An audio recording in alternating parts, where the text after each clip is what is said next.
All right, welcome to the deep dive. Today we're going deep, like you requested, into the world of forgotten medieval foods. And we've got a uh pretty incredible stack of information here. We do. Yeah, we're covering everything. We're talking about pantry staples to the more exotic meats that they had, even some drinks that they thought had medicinal benefits. Wow. Okay, so our mission is to extract the most intriguing and surprising bits for you. Make sure you come away feeling like, okay, you've learned something, you haven't been overloaded. Maybe you've got a couple of those aha moments like, wow, I didn't know that. Without further ado, let's jump into it. Sounds good. So I think it makes sense to start with the very foundation of their diet, the pantry staples. Now, forget our modern reliance on wheat because in medieval Europe they had a whole spectrum of grains that they relied on. Mm. Spelt, emmer, einkorn. These weren't just sort of side options. These Mm. were central to their whole approach to agriculture. Absolutely. And each one of these, it had its own sort of reason for being there. Take spelt, for example. Spelt was hearty, really good, nutty flavor, but it also had a really tough outer husk. So that provided natural protection that made it perfect for those areas that maybe had a little bit less fertile soil. You just Mhm. imagine how flavorful the bread must have been from that. I was just going to say, you can just see that hearty bread being made with that spelt. So Uh, already we see a focus on resilience and variety that really contrasts with our sort of hyper focus on a few high yield yeah, crops. I saw it. Absolutely. And then there was emmer. You might know it as farro, especially if Well, you've been, reading some menus at nice restaurants. This was one of the earliest domesticated grains, very, very old. It has this satisfying, chewy texture and an earthy taste. And it was also a staple for those thick, comforting pottages and porridges that were such a big part of the medieval diet. yeah, and don't overlook einkorn. That's the oldest of these three. It has a higher protein content than the other ones Mhm. and a subtle sweetness to it. I mean, it almost sounds like something you would find in a high-end health food store today. Mm. But the only drawback to it is that it was just a bit more labor intensive to actually get to that grain because it had to be dehusked, but it was worth it for them. Wow, so we're seeing grains with different characteristics suited to different needs and environments. And that's just the grains. It wasn't just grains filling their bowls. We've also got to talk about pulses. Pulses were a huge part of their diet too, and they were so vital because they provided protein. Things like fava beans, chickpeas, lentils, maybe not as glamorous as like, I don't know, a roast swan, but absolutely essential to daily life. No, I mean, essential. They were filling. They were, nutritious. And they could be used in so many different ways. Yeah. Fava beans especially, I mean, they were a real workhorse, especially for those who maybe weren't quite as wealthy, right? They're cheap, they're abundant. You can grow them in a whole range of different types of weather conditions and, you know, in different soils. And then, of course, you could dry them, and then you could store them for the winter. So that was a really common way of using them. And a lot of peasant stews relied on fava beans as just a really simple, stew with some herbs that they might have had growing. And chickpeas and lentils, while they might not have been quite as prevalent in, say, the colder northern European regions, they were a key part of the diet, especially in the Mediterranean. Right? They found their way into soups and stews, even ground into pastes, which is, really interesting when you think about it. And, all of this gives us an idea of the medieval farming practices as well, right? This wasn't large scale. It wasn't industrial. And they really had to work with what they had. They used the three-field crop rotation system. That was a clever way that they came up with to maintain soil fertility. And the tools they were using, right? Sickles, scythes, all of that manual labor. Just imagine the community effort that must have gone into harvesting these grains and pulses. Threshing and winnowing these were major activities that brought everyone together. It really underscores how different their relationship was with food compared to how we experience it today, where so much of it is just readily available in a supermarket. I was just going to say, it just makes you appreciate every single bite, doesn't it? Speaking of bites, bread was, unsurprisingly, a huge part of the medieval diet. But even then, it varied greatly depending on where you were in society, right?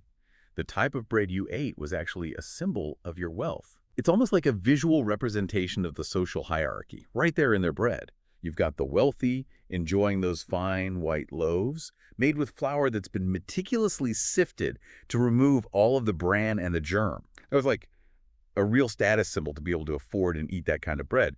But for the vast majority of the population, it was coarse brown bread, often made with the whole grain, including the bran and sometimes even the chaff. A totally different nutritional profile as well, and I imagine the texture must have been really different too.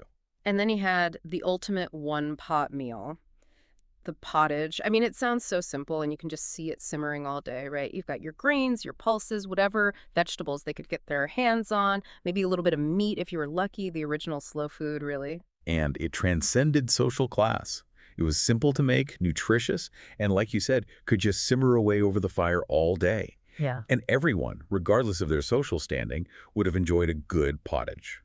Then, of course, you had porridge, which was the dependable, hearty breakfast made with grains boiled in water or milk. And for those who had even fewer resources, you would have had simple flatbreads and gruels. It really makes you think about how these seemingly basic foods were so much more than just sustenance. They were embedded in everything, right? Yeah, In their religious beliefs, their social structures, their economy. absolutely. Think about the religious symbolism of bread, for example, and its central role in the Eucharist. And the harvest celebrations. These were huge events that marked the changing seasons and gave thanks for the bounty of the land.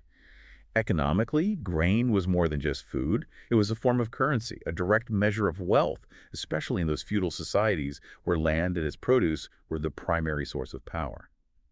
And festivals, well, special dishes made from these staple foods were always a central part of those community celebrations. So yes, you're right, these ingredients were truly woven into the fabric of their lives. It almost makes you wonder, why did so many of these ancient grains and pulses become less common? Because you mentioned the rise of higher yield wheat, but it seems like there was a whole system in place that was really working for them. Well, part of it is that as agricultural practices evolved, the focus shifted. Hmm. People started thinking more about how to maximize production, how to streamline things. The introduction of new crops like potatoes and maize from the Americas also had a huge impact. They offered lots of calories, and they could be grown in different ways. So that added variety to diets, but it also contributed to the decline of some of those older staples. Hmm. And then you have industrialization, right, that really accelerated the shift toward crops that were easier to process on a large scale. But here's where it gets really interesting. We're seeing a modern day comeback for some of these foods. Spelt emmer, fava beans, they're popping up all over the place. What's driving this resurgence? Is it just a foodie fad? I think it's more than just a fad. There's a real interest in heritage foods. People want to connect with the past, with traditional ways of doing things. There's a growing awareness of sustainability as well, and many of these ancient grains are actually more resilient and require fewer resources to grow. And of course, there's the nutritional aspect. People are becoming more aware of the health benefits of these older varieties of grains and pulses. It's like we're coming full circle, rediscovering what our ancestors knew all along. It's really fascinating how these old ways are finding new life in the modern world. Okay, let's shift gears a bit and talk about what people were drinking back in medieval times. Because it wasn't just about staying hydrated, was it? Drinks played a much bigger role. Oh, absolutely. Their drinks were connected to so many different things: daily life, their health, their religious beliefs, their social customs. And there are two drinks in particular that I think offer a really unique window into that world: posset and mead. They might sound a bit unusual to us today, but they were incredibly important back then. Posset. Now, I have to admit, the name sounds a bit, I don't know, old-fashioned. And the way you described it, it was more than just a drink, wasn't it? It was almost like a food and a medicine all in one. It's true.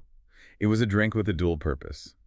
The name comes from the Old English word for curdled milk, and it makes sense because it was really popular in those colder climates for its warming properties. And I know it sounds a little strange to our modern ears, but they would actually heat milk and then curdle it. And they would use ale or wine or cider to curdle it, and then they'd often add spices like nutmeg, cinnamon, ginger, and you could actually strain it if you wanted a smoother drink, or you could leave it thick, almost like a custard.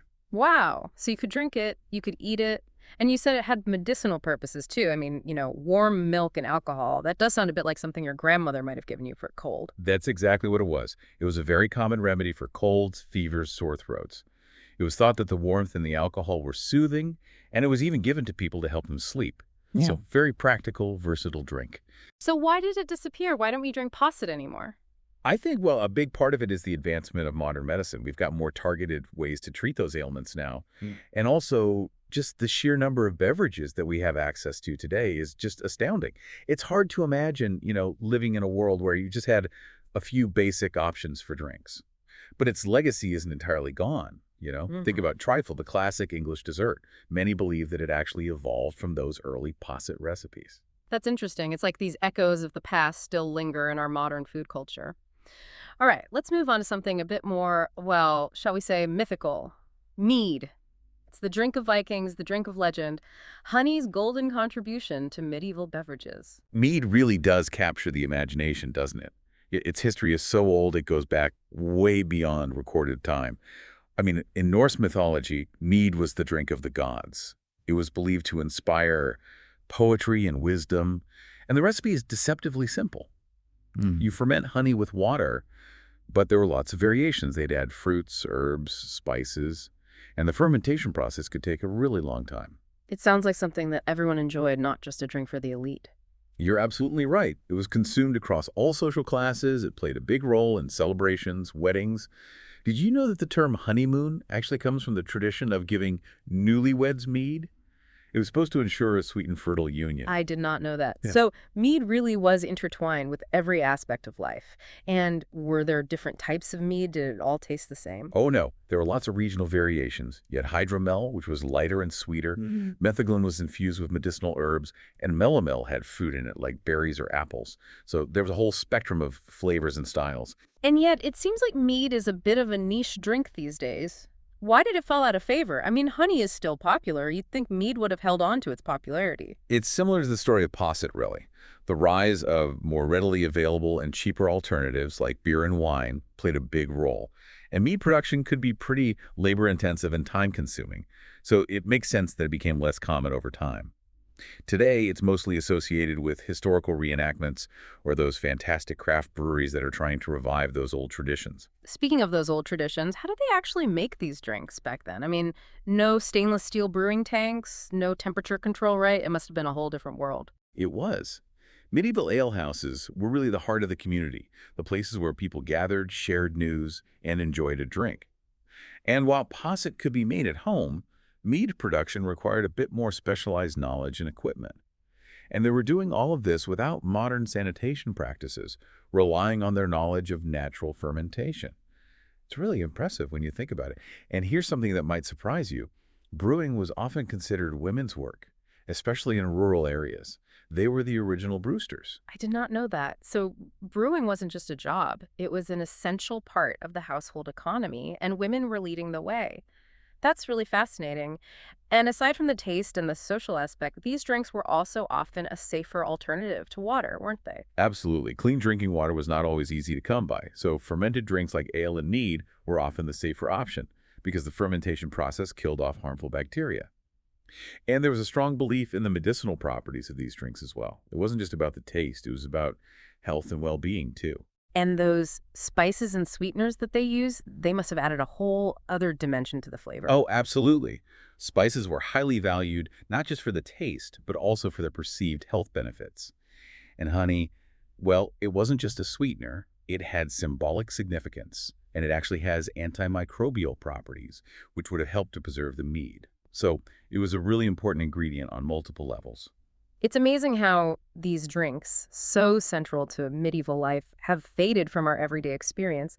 But, you mentioned those craft breweries and that revival of interest, and it does seem like there's a growing curiosity about those ancient flavors. And I think it's wonderful. There's a growing appreciation for those artisanal techniques, for those flavors that connect us to the past. Plus, who hasn't read a historical novel or watched a show and thought, I'd love to try a sip of that mead? Okay, so we've covered what they were eating, what they were drinking. Now let's talk about the flavors that made their foods so unique. And we're not just talking about a sprinkle of salt and pepper here. We're talking about exotic spices, the flavors that shaped history. Oh, we are talking about a whole world of flavor. And you're right, these spices weren't just seasonings. They were symbols of wealth. They defined trade routes. They held immense cultural significance. Think of long pepper, grains of paradise, cubebs. These were like the superstar spices of the medieval kitchen. The spice trade, it sounds so glamorous, but also incredibly difficult and dangerous. It was both. You had those incredible journeys across land and sea, connecting east and west. Think about the Silk Road, the maritime routes that brought those precious spices from places like India, West Africa, Indonesia. It was a huge undertaking, and the costs were enormous. Spices were as valuable as gold, sometimes even more so. They were used as currency. They were given as prestigious gifts. Imagine having a sack of peppercorns that was like having a pocket full of cash. It really puts our modern day obsession with, the latest superfood into perspective, doesn't it? These spices weren't just flavor enhancers, they were shaping global economics and social status. Okay, let's talk about some specific spices. Long pepper, it's related to black pepper, but not quite the same, right? Right. It originated in India, and it's got a flavor that's not only hotter than black pepper, but also more complex. It's warm, it's sweet, it's got this earthy spiciness. And it was used in all sorts of dishes, meat, sauces, pottages. It was even used in food preservation, often combined with honey and vinegar. It sounds incredibly versatile, so why did it eventually become less popular? Black pepper is still a staple in our kitchens, but you don't really see long pepper anymore. I think a big part of it was just that black pepper was easier. It was easier to grow, easier to harvest, easier to transport. So it just became the more practical option for cooks over time. Yeah. But it's a shame because long pepper really does have a unique flavor. Now, grains of paradise, the name itself just sounds amazing, like something out of a fantasy novel. It does, doesn't it? And the flavor lives up to the name. It's got this really pungent, peppery flavor, but it also has these lovely citrusy and floral notes. They used it in a lot of different ways. Roasted meats, fish, even baked goods. Mhm. They're particularly popular in England and France. So not just a culinary ingredient, but a medicinal one as well. They thought it helped with digestion, and it had this warming effect. And you know what? Grains of Paradise were actually experiencing a bit of a revival these days. Craft brewers are using them, chefs are experimenting with them. It's great to see these old flavors being rediscovered. And finally, we have cubebs. What's the story with them? Cubebs came from Indonesia, and they had a flavor that was kind of similar to black pepper, but with hints of camphor and nutmeg. They were used in spice blends for meats, stews, even mulled wines and pastries. And they were also thought to have medicinal benefits. People used them for coughs and digestive problems. So why did they fade into obscurity?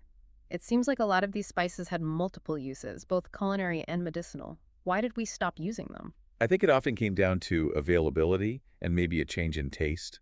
Nutmeg and cloves, for example, they have more familiar flavors, they're maybe a bit more versatile, and they became easy to get. And as tastes evolved, maybe some of those more complex, pungent flavors became less popular. But it's fascinating to think about how our palates have changed over time. It's true. It makes you wonder what flavors we might be missing out on today. Okay, so aside from the obvious adding flavor to food, these spices also played a really important role in preservation, right? I mean, this was a time before refrigeration. Absolutely. Their natural antimicrobial properties were essential for keeping food from spoiling.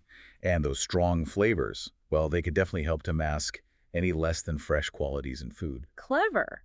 So these weren't just ingredients, they were vital to survival, and they were also powerful status symbols. Exactly. The ability to afford these exotic spices was a clear indicator of wealth and influence.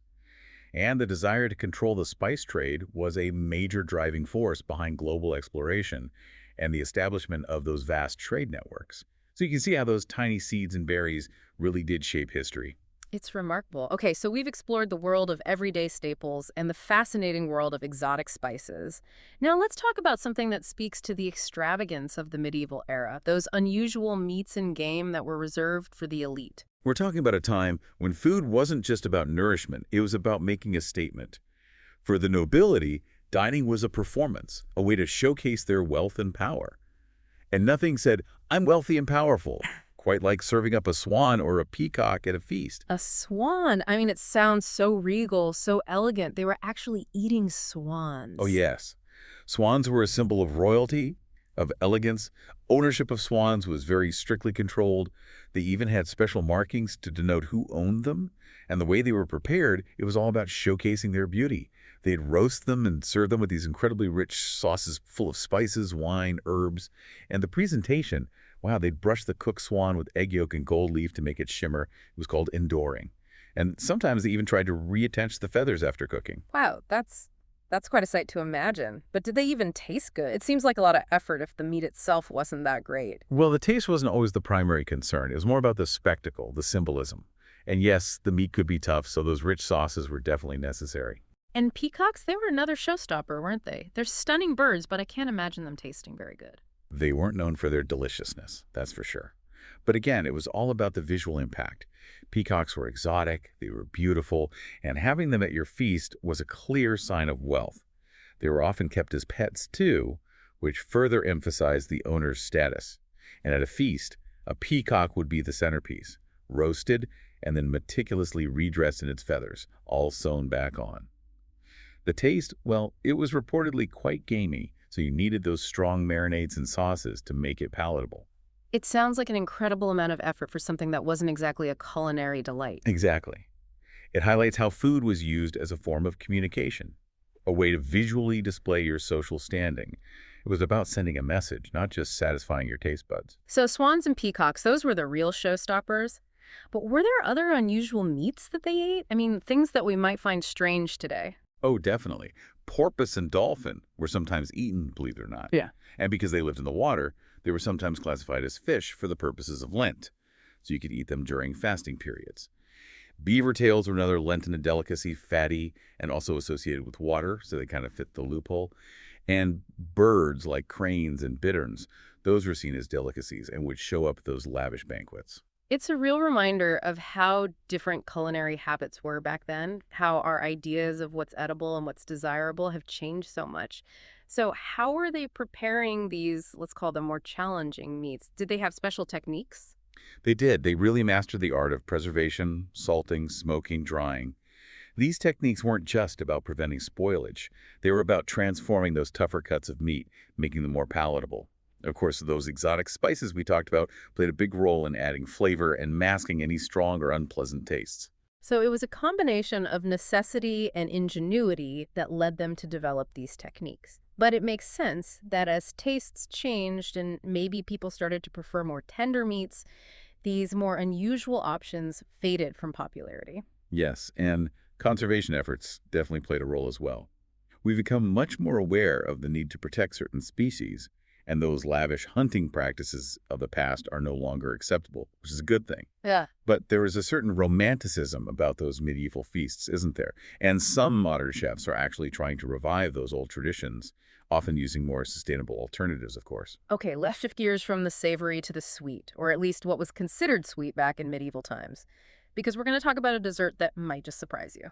Blancmange. Now, the name sounds very French, very refined, but its medieval origins were a bit more unexpected, weren't they? They were. Blancmange literally means white dish in Old French, and it was a delicacy, but it wasn't the sweet, vanilla-flavored dessert that we might think of today. It actually had a savory component to it. Savory in a dessert. Okay, now I'm really intrigued. What were they putting in this blancmange?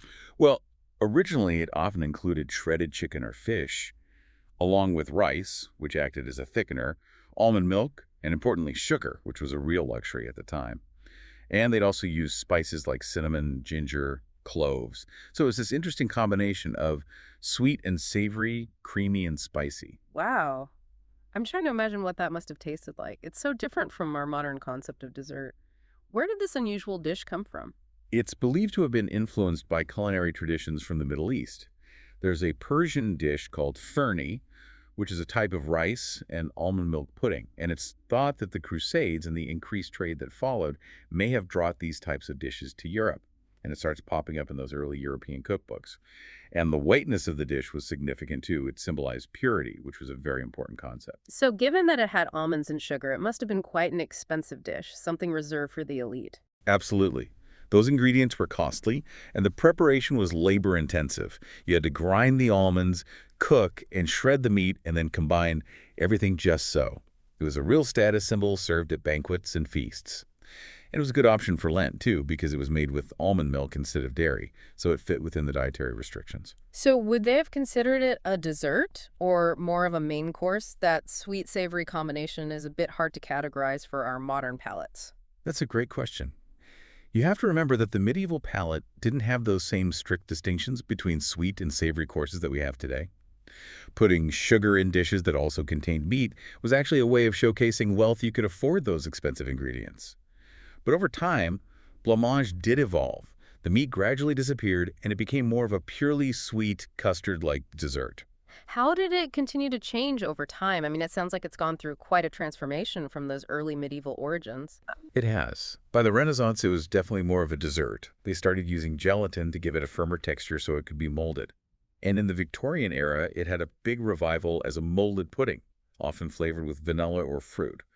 And its influence can still be seen in modern desserts like panna cotta, rice pudding, those almond-based jellies that are popular in some places. So, from a complex sweet savory dish to a simple sweet treat, it's amazing how a dish can change so much over time.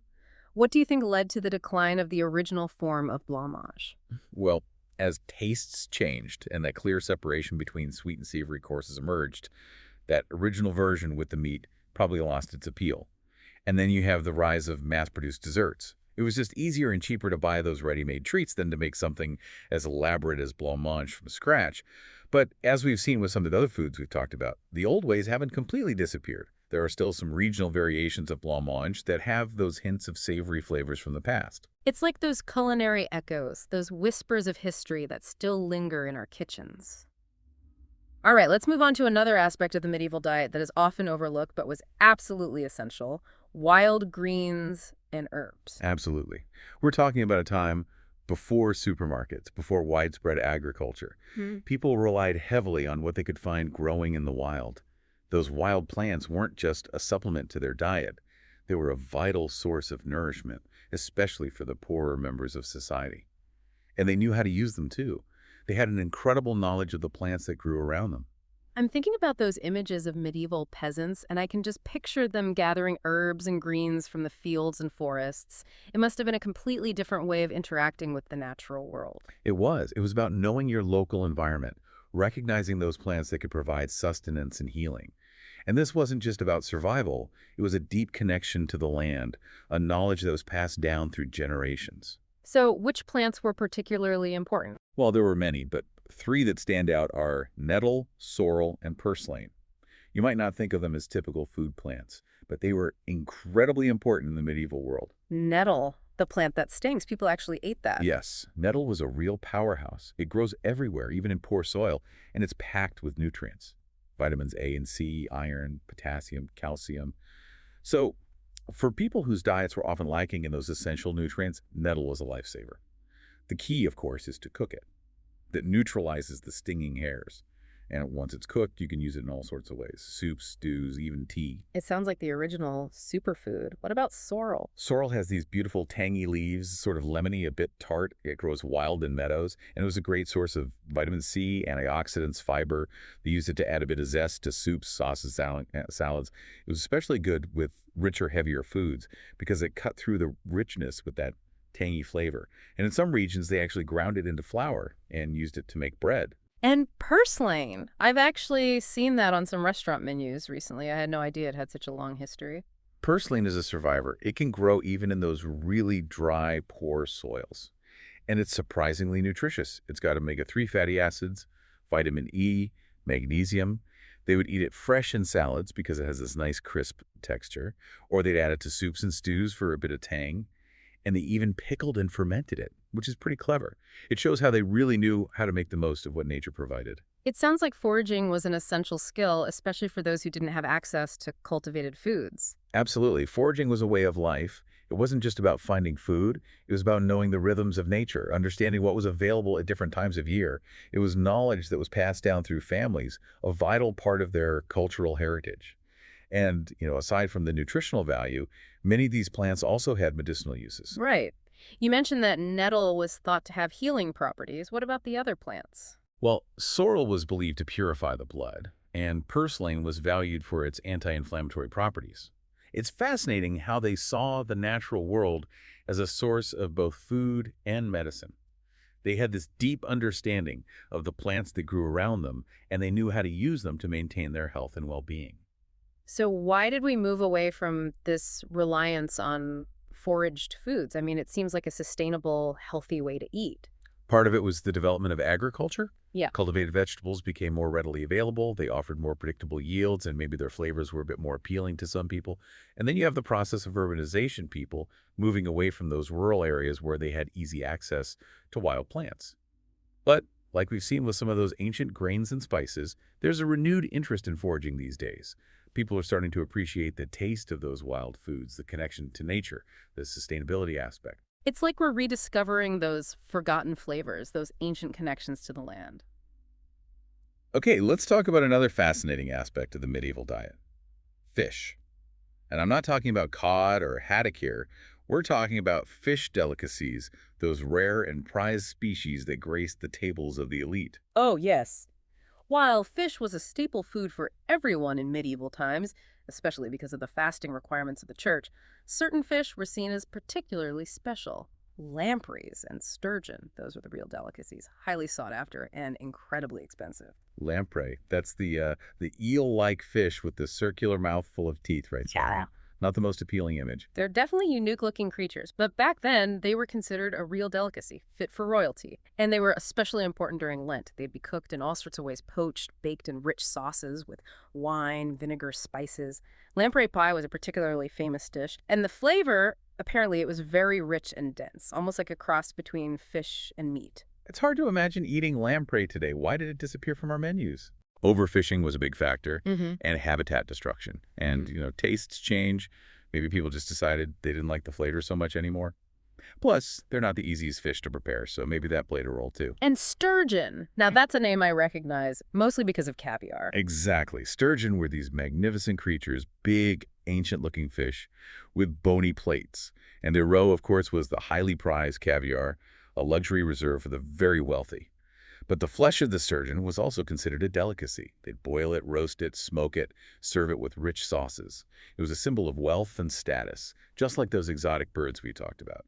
So, what happened to the sturgeon? I mean, they're still around, but I don't see them on too many menus these days. Overfishing again, sadly.